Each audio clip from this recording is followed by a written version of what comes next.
Thank you so much. Today marks 1 year since the killing of 25-year-old Ahmaud Arbery in Glenn County. You see a picture of the victim behind me. But the public wasn't aware of his case until months after his death. Let's take a look now at how his case has played out. On February 23, 2020, Ahmaud Arbery was jogging in Glenn County when Gregory and Travis McMichael confronted him. Police say they blocked his path with their truck and accused him of several burglaries in the area. The McMichaels say they were trying to perform a citizen's arrest. Arbery tried to get around them, but a struggle ensued, and officers say Travis McMichael fatally shot Arbery. Waycross District Attorney George Barnhill and Brunswick Attorney Jackie Johnson both recused themselves from the case due to their previous involvements with Gregory McMichael. McMichael was once an investigator at D.A. Johnson's office. Activist groups say they were frustrated with the handling of this case. The case hasn't been handled right. As a city, we're sorrowful that this case wasn't handled right.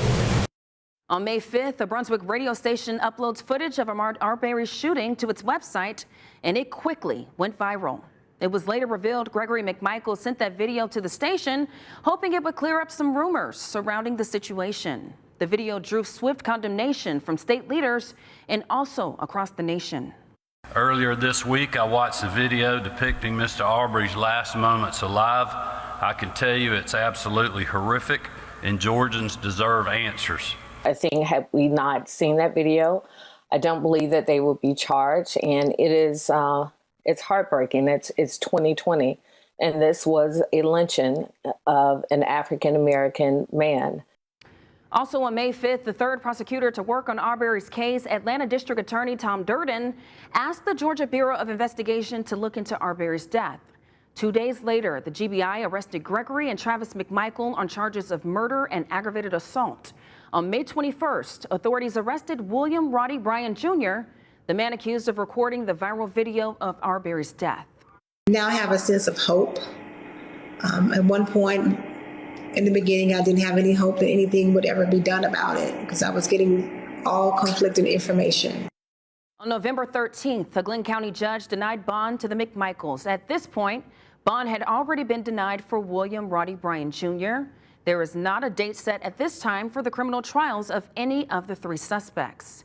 Meantime, mourners will spend the day honoring the life of Ahmaud Arbery. Our Daniel Robinson joins us live now with more on what events are being held today. Daniel, good morning.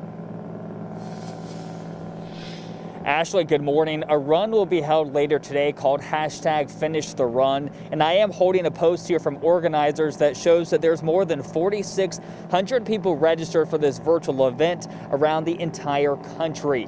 Now, the family says because Arbery was not able to finish his run, they're now holding one in his honor. Now, go ahead and take a look at your screen there. Now, this is video from a previous running event last year in his name. Now, this run is being put on by Arbery's family and the 223 Foundation. That nonprofit was formed in Arbery's name to fight systemic injustices. Now, people can register to run that 2.23 miles anytime between today and March 5th. It does cost $23 to register, but all that money will be going straight to the foundation.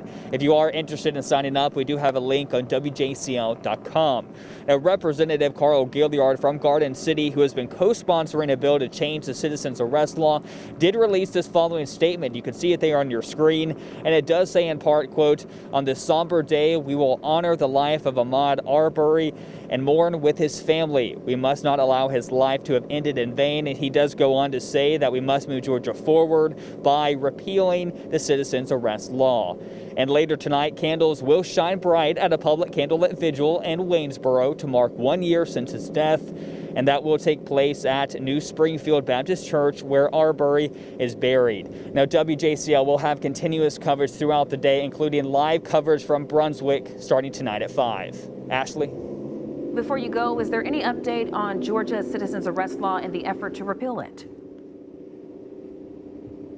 Yeah, Ashley, Governor Brian Kemp did say that there have been some proposed changes for the citizen's arrest law. Now, that would include clarifying things such as what people are allowed and not allowed to do before police get there. And now, Ashley, it still needs to be debated, but it is expected to pass and then later be signed into law.